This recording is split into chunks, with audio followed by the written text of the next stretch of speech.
ദൈവനാമത്തിന് മഹത്വമുണ്ടാകട്ടെ. യെശയ്യാപ്രവാചകന്റെ പുസ്തകം 51 അധ്യായം 9 മുതൽ 13 വരെയുള്ള വാക്യങ്ങളാണ് നമ്മൾ നോക്കുന്നത്. 9-ാമത്തെ വാക്യത്തിൽ, യഹോവയുടെ ഭുജമേ ഉണരുക, ഉണരുക, ശക്തി ധരിച്ചു കൊള്ളുക.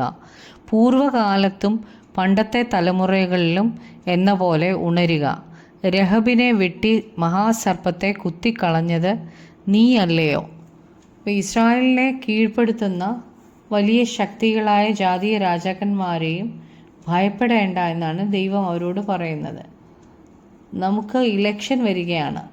ആര് മുൻനിരയിൽ വരുന്നതിനെക്കുറിച്ച്, ആര് വരും എന്നതിനെക്കുറിച്ച് നാം ഭയപ്പെടേണ്ട കാര്യമില്ല. കാരണം ദൈവമാണ് സകലത്തെയും നിയന്ത്രിക്കുന്നത്. മനുഷ്യരുടെ കയ്യിൽ അല്ല ഇതിൻ്റെ ഒന്നും തീരുമാനം ഇരിക്കുന്നത്. അതുകൊണ്ട് നാം പേടിക്കേണ്ട കാര്യമില്ല. വിശ്വസ്തന്മാർ പ്രാർത്ഥിക്കുകയാണ്, യഹോവയുടെ കരം ഉണരണമെന്ന്. യഹോവയുടെ ഭുജം ശക്തിയെ കാണിക്കുന്നു. യഹോവയുടെ ശക്തിയുള്ള ഭുജം പണ്ട് ചെയ്ത അത്ഭുതങ്ങൾ പോലെ ശക്തിയോടെ പ്രവർത്തിക്കാനാണ് ഇവിടെ പറയുന്നത്. രഹബ് എന്നാൽ മിസ്രയീമിനെ കുറിച്ചാണ് പറയുന്നത്. ഇസ്രായേൽ ജനത്തെ മിസ്രയീമിൽ നിന്ന് ദൈവത്തിൻ്റെ ശക്തമേറിയ ഭുജമാണ് പുറത്തു കൊണ്ടുവന്നത്. മഹാസർപ്പം എന്ന് പറയുന്നത് പിശാചിനെ കുറിച്ചാണ്. 10-ാമത്തെ വാക്യത്തിൽ, സമുദ്രത്തെ വലിയ ആഴിയിലെ വെള്ളങ്ങളെ തന്നെ വറ്റിച്ചു കളയുകയും വീണ്ടെടുക്കപ്പെട്ടവർ കടന്നു പോകേണ്ടതിന് സമുദ്രത്തിൻ്റെ ആഴത്തെ വഴിയാക്കുകയും ചെയ്തത് നീയല്ലയോ?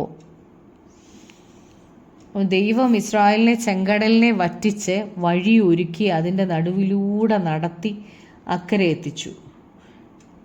ശത്രു ആയ ഈ മിസ്രയീമിൻ്റെ കയ്യിൽ നിന്ന് ഇസ്രായേൽ ജനത്തെ വീണ്ടെടുത്ത് അവരുടെ മേൽ, ഈ മിസ്രയീമിൻ്റെ മേൽ ദൈവത്തിൻ്റെ ന്യായവിധി ദൈവം അയച്ചു. ദൈവത്തിൻ്റെ ഭുജബലത്താലാണ് ദൈവം ഈ മിസ്രയീമിൻ്റെ അടിമത്തത്തിൽ നിന്ന് ഇസ്രായേൽ ജനത്തെ പുറത്തു കൊണ്ടുവന്നത്. 11-ാം വാക്യത്തിൽ,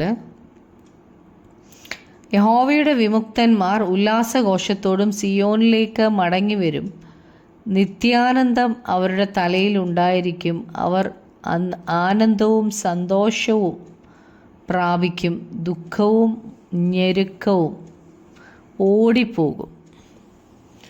പിശാചിൻ്റെ അടിമത്തത്തിൽ നിന്ന് വിടുതൽ കിട്ടിയവർ ഉല്ലാസഘോഷത്തോടെ സിയോനിലേക്ക് മടങ്ങി വരും എന്നാണ് ഇവിടെ പറഞ്ഞേക്കുന്നത്. അവരുടെ തലയിൽ നിത്യമായ സന്തോഷമുണ്ടാകും.